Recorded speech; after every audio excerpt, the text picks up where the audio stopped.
You're listening to the Journey to Launch podcast, how dumpster diving and house hacking is fueling Charlie's journey to financial freedom. T-minus 10 seconds. Welcome to the Journey to Launch podcast with your host, Jamila Souffrant. As a money expert who walks her talk, she helps brave journeyers like you get out of debt, save, invest, and build real wealth. Join her on the journey to launch to financial freedom in 5, 4, 3, 2, 1. Hey, journeyers. Welcome to the Journey to Launch podcast. If you're a returning journeyer, you already know what's up. You know that I love bringing you different types of conversations and insights to reaching financial freedom. And if you're new to the podcast, welcome. I'm so excited to have you here.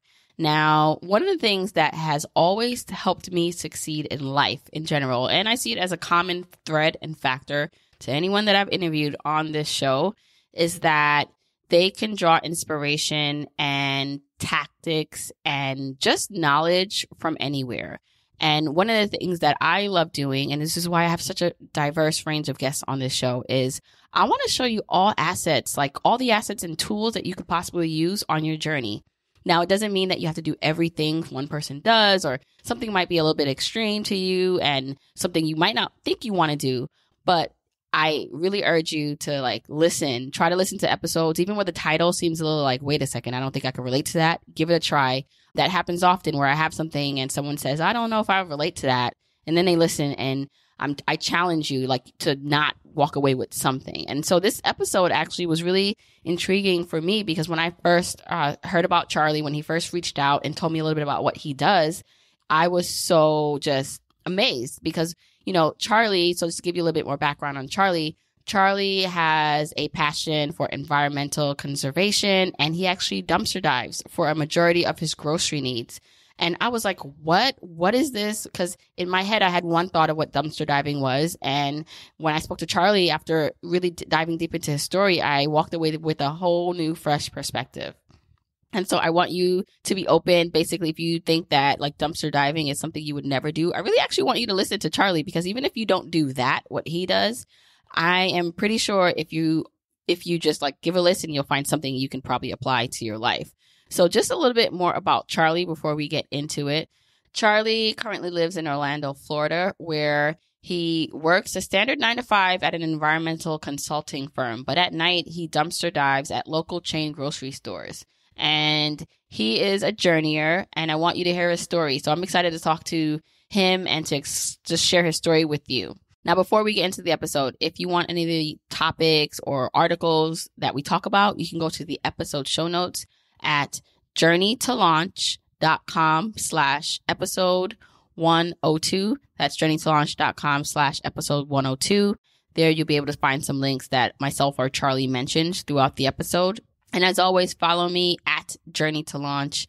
I'm Journey to Launch on Instagram, Twitter, and Facebook. All right, so without further ado, let's hop into this conversation with Charlie. Hey, journeyers, excited to bring you another journeyer profile. Today, we are speaking to journeyer Charlie Pioli. Hi, Charlie. Hi, Jamila. So, Charlie, we communicated first via just messaging on Facebook. And the one thing that stuck out for me about your story, and I was like, oh, I had to talk to Charlie, is because you mentioned that you dumpster dive. And that is such a foreign concept to me. I mean, I know that people do it. And when I read through more of your blog and when you sent me in more of your details, I could see the benefits. We're going to talk about the benefits, but it's such a different world for me. And I just want to learn more about it. And I feel like that's why I love bringing on different perspectives and stories, because I think it's through learning through different people doing different things that we can then pick and choose and what we want to do on our journey. So first of all, welcome to the show. I can't wait to hear more about your story. Yeah, it's super exciting to be here. Thanks for inviting me. And yep, I do remember seeing you post that on Facebook of that guy in Southeast Asia who also dumpster dived. And I think I just responded, oh yeah, I do that too. And basically that has been incorporated into my life for about a year now. I go to the grocery store very rarely to buy anything, maybe once every 4 months just to buy the essentials for cooking, like olive oil or, I don't find too much garlic, unfortunately, and I have to have that garlic. But yeah, it's a steady supply, and if I had to equate it, probably saves me about 50, $60 each week in groceries. Mm-hmm. And you said that you found over 800 pounds of food items since November 1st of last year, 2018, right? Correct. Yeah. I've been actually quantifying it, and I'll bring it back to my house, weigh it on a scale, mark it up on my tracker, and then, put it in my fridge. Okay. All right. So I know there are people listening like, what? Because in my head, like, I live in New York City. So the thought of it is what kind of like puts me on a place where I'm just like, I can't imagine that. But I know it's a different, like, from what my perception is versus what the reality is. And so can you explain like what that's like? So you're going to a like major grocer. So it's not like you're going through like people's individual like trash, right? It's like you're going to the grocer's dumpster and you're getting what seems to be, because you're getting a lot of it, really good products, right? Like to use. Yeah. I have a go-to dumpster, which is a steady supply of vegetables and fruits. So my diet has really become pretty diverse with things I normally wouldn't buy at the grocery store. And also it's become very healthy, like a lot of just good produce. But yeah, I could see there are a lot of people who look at dumpster diving, they look down upon it. And I think that really comes from people not knowing what it really entails. I know in New York City, they have tours. You can go on dumpster diving tours with this Freegans group. And I would recommend people just need to get a firsthand experience. Right. And see, I didn't even know about that kind of tour living here in New York City. So, okay, so let's dive deeper in. Let's kind of go back a little bit. We're going to get more into your story. We're going to talk about your FI journey, but let's talk about just like how you started, like what, because you said it's been like a year. So what prompted you to say, oh, I'm going to start doing this and incorporating it in my life? Well, I should mention that my job is I'm a solid waste and recycling consultant. So my day job includes sorting waste at large-scale landfills and transfer stations. I was just in New York last fall sorting all the residential waste. So some of your waste, Jamila, might have come across my table. But it was just a passion, and then it became a hobby. And now it's become like part of my FI journey to save money and just lower my expenses, eat healthier. I started an Instagram to post what I cook with it, as well as what I bring in from like a night's haul. And there's a huge community of dumpster divers around the country and around the world that I've met through Instagram. We just share stories. If I'm ever in Milwaukee or Pennsylvania, they said, yeah, you can come to my dumpster and I'll give you the dumpster tour. Mm-hmm. Okay, so I want to go back to like your job. So your job is sorting like waste.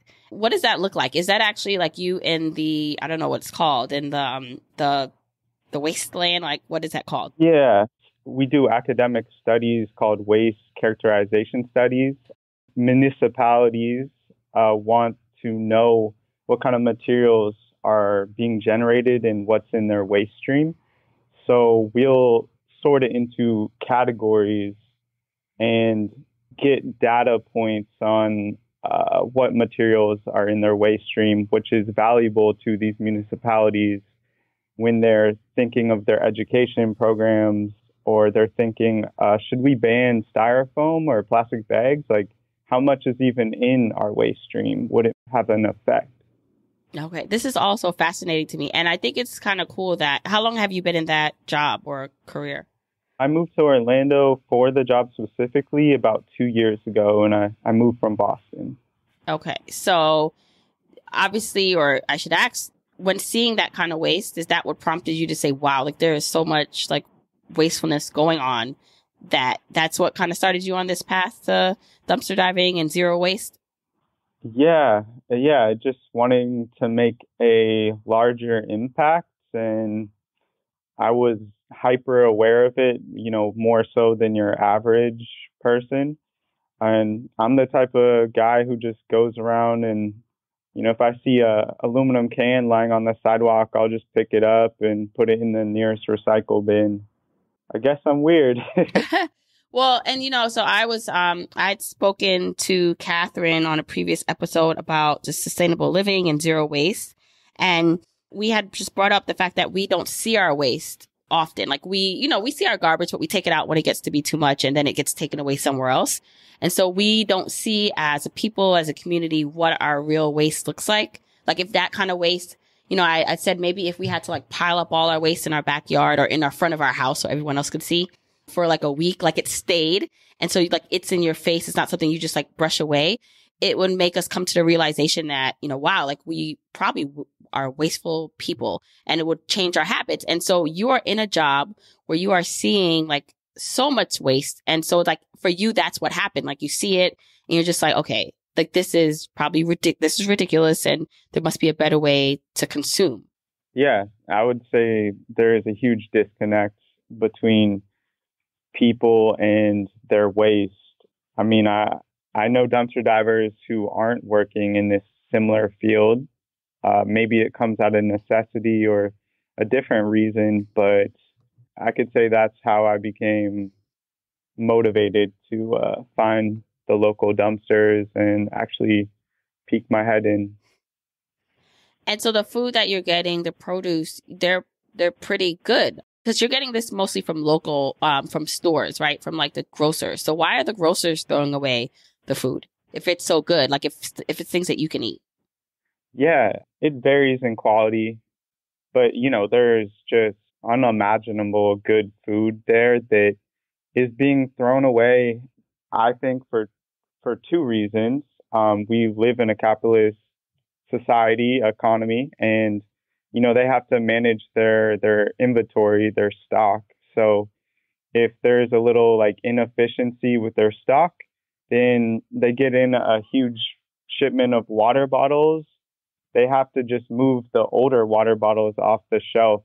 And I routinely find just unopened 18 packs of water bottles. Or the other day I found probably 100 pounds of bananas that were still not even ripe yet. So, and then the second reason would be when people bring up their items to check out, they change their mind what they really want to buy, and they push something to the side. Most grocery stores, rather than putting it back on the shelf, if it's perishable or something, they'll just send it to the dumpster, like write it off, send it to the dumpster. Wow. So I'm wondering, does your grocer know you by now? Like, do they know that, Charlie, we see him, he's going to come by? Like, and if that's the case, like if they do know of you, and I'm sure that there, like you said, there are people doing this. This is just because this is like kind of new to me. Like this is actually something that a lot of people do.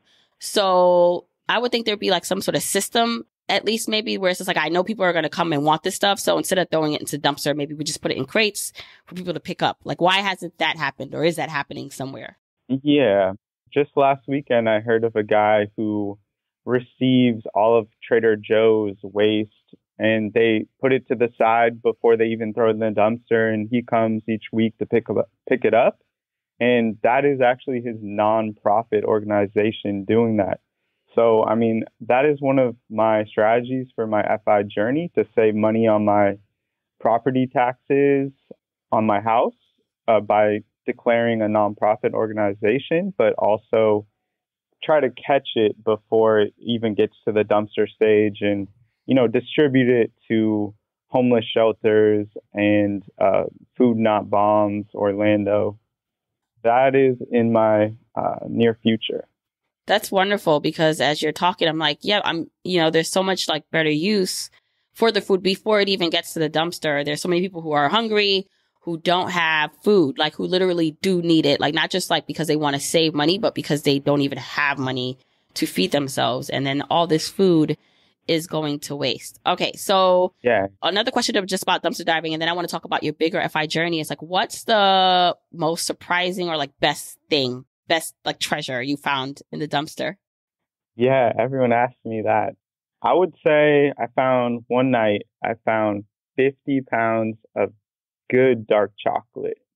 That was just like too much to handle. And I went out of town after storing it in my freezer, and I come back and my roommates had eaten all of it. So I didn't even really get much of a taste.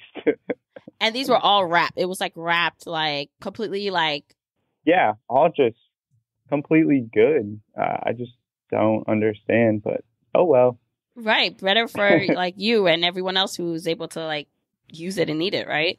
Okay, so Charlie, let's go a little bit back more about your FI journey. So tell us where you currently are. So I know you still have a full-time job, and you're dumpster diving to help save money on groceries, but you've also done a couple like other like cool things with your finances already at such a young age.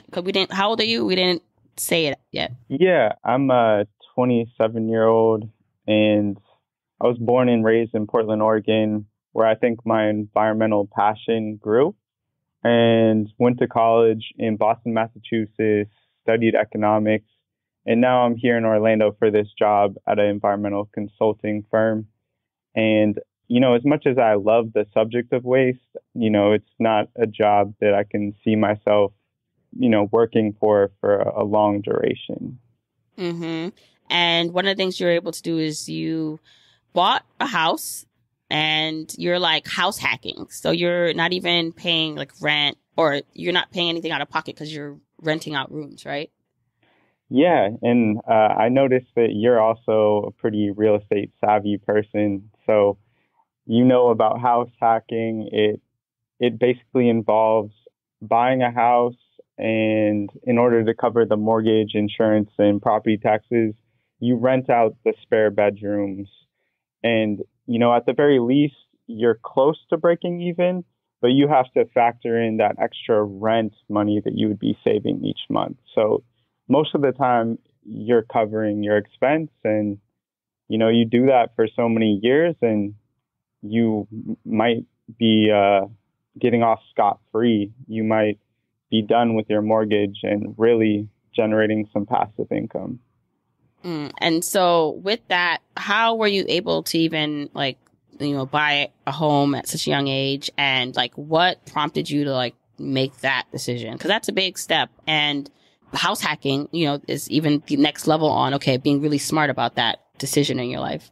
Well, for me personally, it did come with some privilege. I did get out of college without student debt, and attribute to everything where I'm at right now to just being really privileged, and I'm grateful for that. Can we pause for a moment? Can you describe like what that privilege is? Is it because you got scholarships, or because your parents were able to pay for everything? Other than, you being seemingly a white male, right? What other privileges did you have to help you on your finances? When I was a young kid, I had a great uncle, a relative who died, and he left me money for college. And see, this is why we, when we talk about like generational wealth, so I'm assuming he left it was maybe like in his will or whatever it was, right? He left you something, and he helped pay for your college, which helped you graduate without any debt. And so when I'm like talking to journeyers who are maybe not in the position that you had, or even in my had, where, my mom was able to also help me pay for some of my college too. It's just like, okay, so how can you set the next generation up so that you can like create generational wealth? I mean, that's like amazing to see like that benefit, that small gesture, which was a big one. Well, I want to talk about the house hack because it is an option for people who don't necessarily are in the same financial position as I am. The U.S. government provides a lot of resources for people to buy a house and get a loan, at least for a house. And with a house hack, that's all you need is a loan, a bank willing to give you a loan. So if you go through these different agencies like the FHA, I believe, and there's a couple different ones more locally, but once you get that loan and you start renting it out to other people, it's just kind of a sustainable option to pay off your mortgage and expenses while you live. You're no longer renting, and you have to look at it's a long-term strategy. So you're not going to be like profiting in the near term. Right. And I mean, in your case too, you mentioned you actually gave up your master bedroom. So you're in a smaller bedroom so you can get more money from the larger bedroom. So some of that stuff too is like that sacrifice where the quote unquote American dream is like you live in the house and, you have the nice house. So in this house hacking situation, that might not be the case because you have to upfront do something a little different, meaning maybe you're not living on the first floor. Maybe you're living above the garage or in the basement and you're renting out the better part of the house to get more money in the short term. Yeah. And if you have a yard, maybe you're storing someone's boat or RV in your yard. Maybe you're allowing, some beekeepers to put their beehives in your yard. I mean, those are the things I've thought about here in Orlando, even tiny homes, get them in my yard or something. So there's options. You just have to, it's a mental exercise. Just got to brainstorm. Oh, yeah. You got to be creative. That's the thing. And so I do love that. Yes, there are some things that you might not have been given and born with. But if you have a growth mindset, if you have a mindset where you can create, you can create your situation, you can improve your situation, then you could figure something out. You could become resourceful and start to kind of think through some of these things Charlie is talking about, where it's like, wow, like never thought if you live in a place where there are where you have space and you can rent out to RV or beekeepers, you can become very creative with ways to save money and to create wealth. Yeah, definitely. All right. So when did you discover FI and financial independence? Why did you decide to start on this path? My FI journey really began when I moved down to Orlando. I was a couple of months in on my job, and I came across a blogger named Thrifty Gal, or her real name is Anita. And I read an article in Forbes where they were claiming, she retired at the age of 33, and this is how she did it. She really just kept her expenses low and saved money, invested, and next thing you know, she was checking off all these things on her bucket list because she no longer had to show up to work every morning. So that was really motivational. I just thought like, hey, I could do this. It's not like I had any discomfort with my job at that point, but I just like, oh, I could do this. Mm-hmm. And that's sometimes all it takes is you to even see someone doing that. And so for you right now, where are you? What stage are you on your FI journey? Do you know how far you are away from reaching your number? Do you know what that number is? How are you figuring all that out? Yeah, I would definitely recommend to FIers to track your finances, which I've been doing. I have about a year and a half worth of data now just by tracking my expenses, income. But I'm not really looking at it from a one number, like a nest egg standpoint, because with those nest eggs, people are assuming a lot of things. They're assuming a 4% rate of return. They're assuming that no one can assume how long you're going to live. I just had a neighbor who lived to 101 and she had to sell her home because property taxes became too expensive for her. So I'm more looking at it as I listened to your Carl Seidman episode, and I'm waiting for my next mini retirement when I turn 30 in about a couple of years. Right. And just for everyone who hasn't listened to that episode, that's where I talked to Carl Seidman about mini retirements and how you don't have to wait 10, 15, 20 years to enjoy the life you want. You can schedule or set yourself up for a life where you're able to take breaks in between and, follow your passion, still work and make money, but also live your truth and kind of figure things out as you go.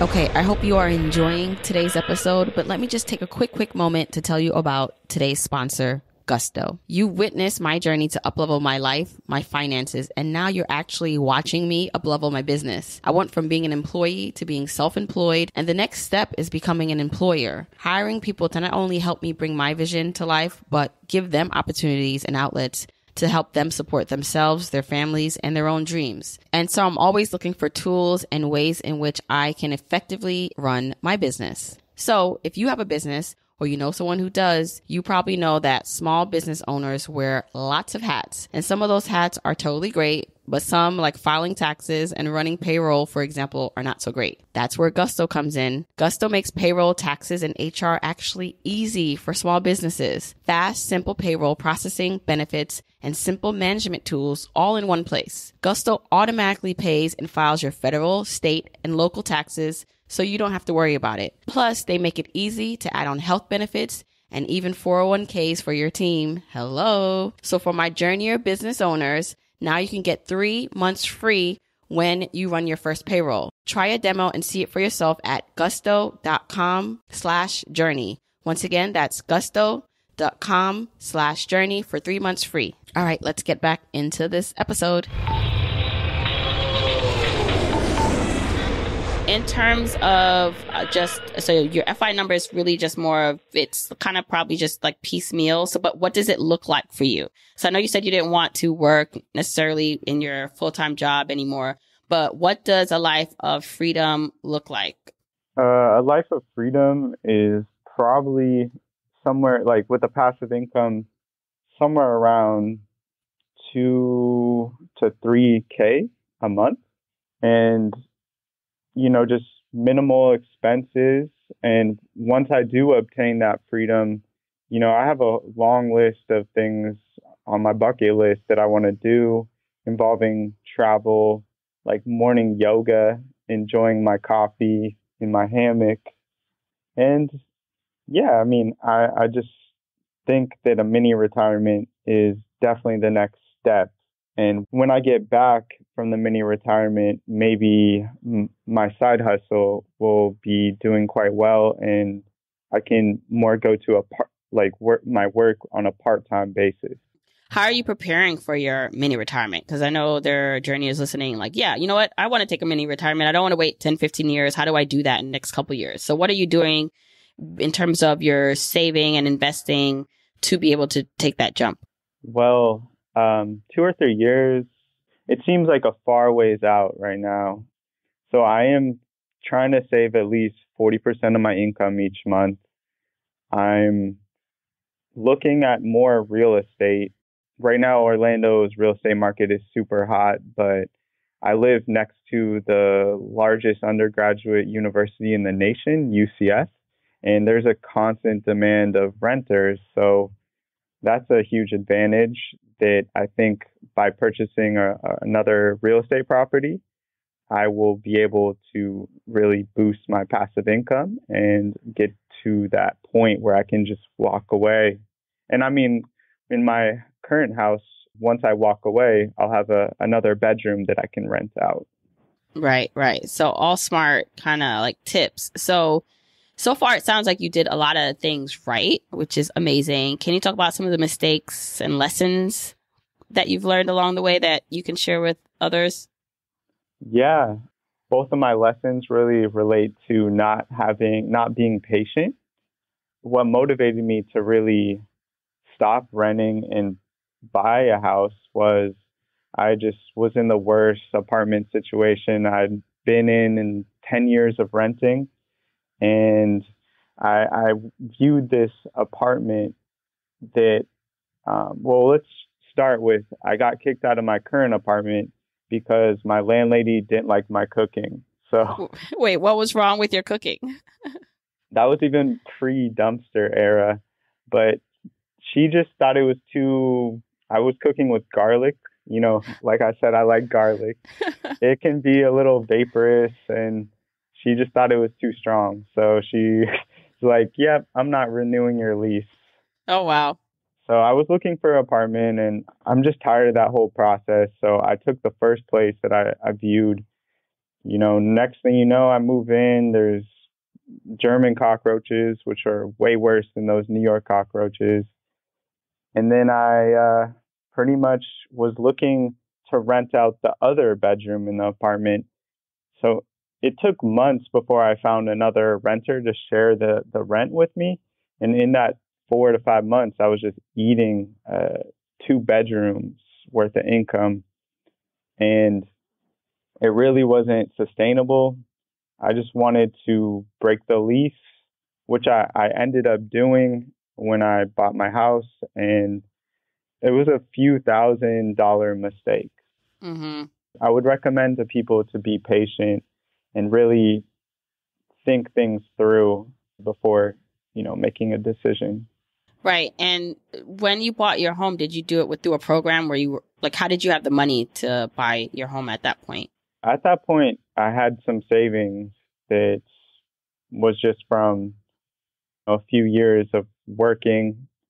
I mean, ever since I was little, I was an adamant saver. So I guess I didn't really know what I wanted to buy, so I just kept saving. Right, which is like smart. I can relate to that because I've always been a saver too. And one of the things as you were talking, even though that was a couple of $1,000 mistake, you say, or lesson going into that apartment and then having to break the lease and be unhappy and be in those conditions, like it prompted you, it gave you that oomph, that kick to look for the place to buy. So sometimes it seems like things like they happen and you're like, oh, why is this happening? But it gives you it's like that catalyst. It's that change that you need to force you to like really pivot and do something big or different, which it seems like that's what it allowed you to do. Yeah, it definitely gave me a kick in the rear end and I'm much better off now. It's kind of a very satisfying feeling knowing that I won't have to deal with another landlord. Mm-hmm. Let's go on to your tips. Could help other people now on their journey who are listening to you. Dumpster diving, if we just revisit that, it can be something far off for some people. So they're just like, I would never do that. So what do you say to people who are just initially are like, I'll never do that? And like, maybe it's not like we're trying to force you to do it, but what are some ways where they can also implement wasting less food or maybe they do want to try out how to get produce from grocery stores that are just throwing it away? How do you suggest that they approach that? Well, on that point, I would suggest that, like we mentioned earlier, they could catch it even before it made it into the dumpster, which, dumpster diving can be a little sketchy at night. Other people are also dumpster diving. I came across a couple guys who were looking for food for their pigs. So they weren't too friendly. And then, there's just bad stuff happening behind stores. But I would recommend to them to think of it from a larger standpoint and try to start their own nonprofits or, just have a conversation with the store managers, say that they'd be happy to accept the items they're going to throw away. Or, you could even go up the ladder to corporate, and that would make a huge difference because, if I'm rescuing 800 pounds in 2 months, I imagine there's thousands of pounds being thrown out every month. Right. And that's just from one store, right? That's just from one store. Yeah.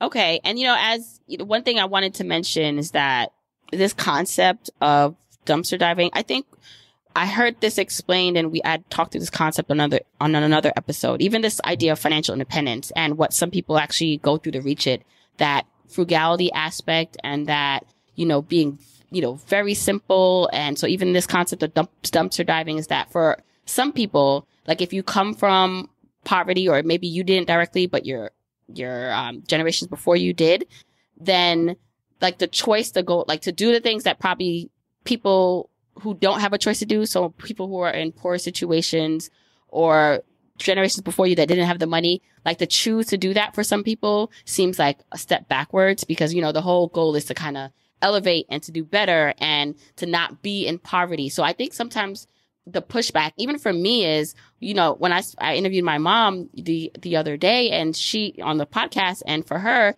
it's just she had to escape that kind of poverty. Her parents and further beyond, came from that kind of world where there wasn't necessarily always abundance of food in the house. And so to kind of like go from that to like choosing that can sometimes be a leap for some people, because it's like, why am I doing that? Like, I'm supposed to be in a better position. Like, I'm not supposed to be dumpster diving. I'm supposed to be able to walk into a store and buy what I want. So I think that might be a conflict for some people. Yeah, I definitely see that. It's kind of just a hobby for me and the other people I meet on Instagram. But if you're thinking of saving money on groceries, you can still go to the store. And before I started dumpster diving, I was buying mainly just produce. I had my staples like rice or pasta, some bread, but I would just buy produce each week, and it would kind of cycle around those staples.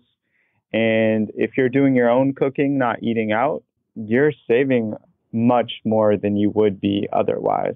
You don't have to necessarily be a dumpster diver. You can keep your integrity intact if that's how you feel. If that's how you hold on to it. And by the way, I'm not saying that if you dumpster dive, you don't have, integrity. Not what I'm saying at all. So in terms of just other things that you did to really push your finances forward, other than dumpster diving, saving money on groceries, what's some just overall tips? Anything left that you want to say to journeyers to encourage them, to fuel them on their path? Well, I would say that be super creative. If there's some idea you have and it's very far out in the future, just think of all the possibilities of achieving it. Like, you could look at it from different angles. For example, I wanted to mention my side hustle. I had one of my roommates who moved in on the house hack. He has a green thumb and he's very agriculturally savvy. So I was able to have big enough yard where he could start a small market garden. And right now we're ramping up an operation to start growing greens and microgreens in order to sell to restaurants and maybe farmers markets. So it's no work that I need to do, but I'm allowing him to use the space. And in return, I'm generating a little of the profit. So it's pretty good passive income, and, it could eventually lead to more because I really like farming and gardening myself. Right. Basically just finding more and more ways to be creative, to use what you have to obtain more and to generate more. Yeah. And the other thing I would recommend is to be a doer rather than, it's good to think about the things you do beforehand, but before you really jump into something, think about it and then pull the trigger and do it. I feel like too many people imagine themselves in a situation of FI, but they're not willing to take the necessary steps. You got to be actionable. Right. So that means after you get some inspiration and maybe some light bulbs went off from this conversation with Charlie, write them down, figure out what you can implement in your life today, what you can start doing that's going to put you closer to your goals. So Charlie, I just want to thank you so much for coming on, sharing your story. Please let people know where they can find you. You have a blog, you're on Instagram. Share that information. Thank you so much, Jamila. This has been great. You can find me at whentrashbecomestreasure.com. That is my blog. And also I have an Instagram. My name is Mr. Dumpster Divington. And I also have a Twitter. It's my professional Twitter. It's Pioli121. And that's where I kind of share things more industry related. So yeah, we got another waste composition study coming up in a couple years. Hopefully the city doesn't waste so much. Right. Well, I will share all those links in the show notes for this episode. Charlie, thank you so much once again for coming on and sharing your journeyer story. Jamila, it's been a real pleasure. Thank you. I really hope you enjoyed that conversation with Charlie. I actually got some really good tips from him, some things I didn't know really about just like how much money is wasted, like grocery shopping, and how much these grocery chain stores actually end up throwing away pretty good and decent food. So I hope you got something from it. And even if you're not going to dumpster dive, like what can you do differently when it comes to saving on one of the top 3 expenses in your budget, which is groceries. Now, if you want the episode show notes, you can go to journeytolaunch.com launchclub.com/episode 102. And as always, let me know your biggest takeaway or something that piqued interest for you from the episode. So at me at Journey to Launch on Instagram, Twitter, and Facebook. Also, don't forget to tell a family or friend about this. Just send them the link to the episode. Wherever you're listening, usually they have a link where it says share. So share this episode with your family and friends. Let's get them on the journey to financial freedom. All right. And don't forget Launch Club doors. That's the membership community for Launch Club members. They're currently closed, but they're opening soon. So get on the list so you're the first to know. That's journeytolaunch.com/launch club. So until next week, keep on journeying, journeyers.